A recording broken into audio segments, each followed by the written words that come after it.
My name is Stuart. I'm 28. I live alone in a decent apartment, and I work long hours as a graphic designer. I used to enjoy watching horror movies. It has always been my favorite film genre, but since that event, I will never watch a horror movie the same way. So when I started waking up feeling off, I brushed it aside. At first, it was little things. A blanket that was on the floor when I swore I fell asleep wrapped in it. My closet door, open an inch wider than I remembered. My bedroom door, unlocked when I was certain I'd locked it. But I told myself it was just exhaustion, sleepwalking, maybe even stress. Then, one morning, I woke up to find my bedroom window open.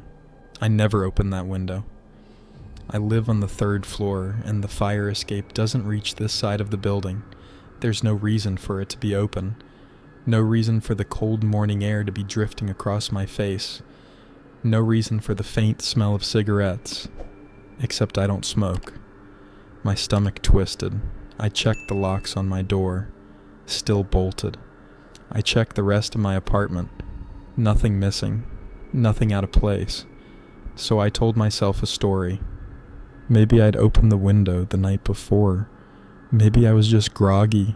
Maybe I'd imagined the cigarette smell. I shut the window. I locked it. I went to work.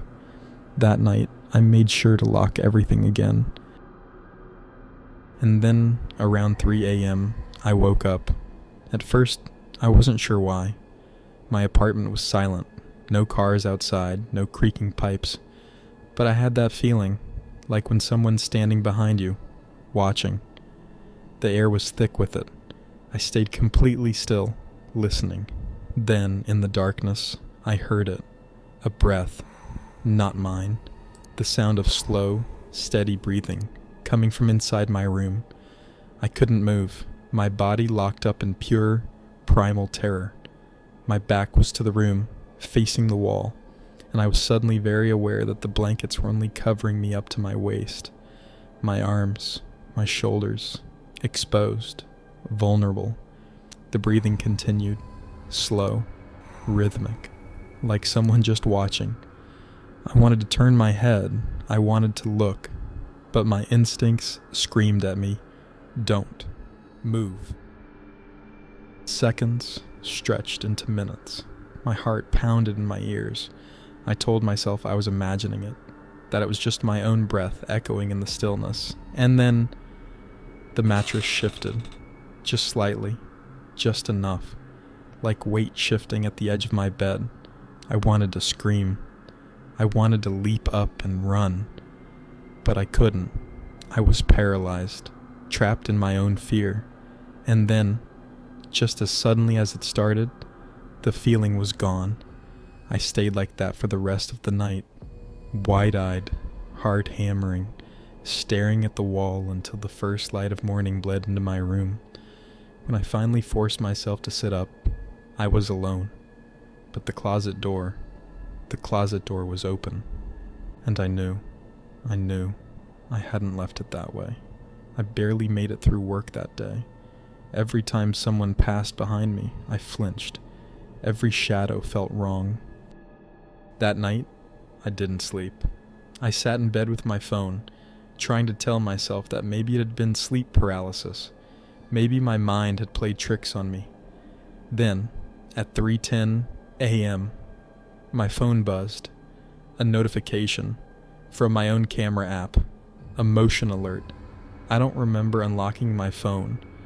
I don't remember clicking the notification, but I remember the video. A grainy, black and white clip from my bedroom security cam. The one I'd set up months ago and forgotten about. The one facing my bed. The footage started at 2:57 a.m. I was asleep. For a long moment nothing happened. Just my still form, barely moving. And then, the closet door creaked open. A shadow emerged. Tall. Thin. Moving slowly. He stepped out of the closet, and he just stood there, watching me. His face wasn't visible, just an outline against the darkness. But I could see the way his head tilted, the way he leaned forward slightly, like he was listening. And then, he moved closer. He stopped at the edge of my bed. He bent down, inches from my face, and he stayed there. I watched, frozen, as the clip showed him standing over me for at least 5 full minutes, perfectly still, just watching me sleep. Then, without a sound, he turned. He walked back to the closet, and he shut the door behind him. The video ended. I don't remember breathing. I don't remember moving. I ran. I grabbed my keys and ran out of my apartment barefoot at 4 a.m. I drove straight to my friend's house and didn't go back. When the police checked my apartment later that morning, they found nothing. No signs of forced entry. No one hiding inside.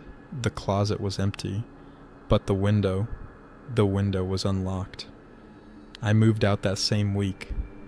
To this day I wonder who it was, and how often he broke into my house. The police did not find anything, so without sufficient evidence, they could not launch an investigation. I don't know if he ever left. All I know is that sometimes, late at night, I still wake up feeling watched.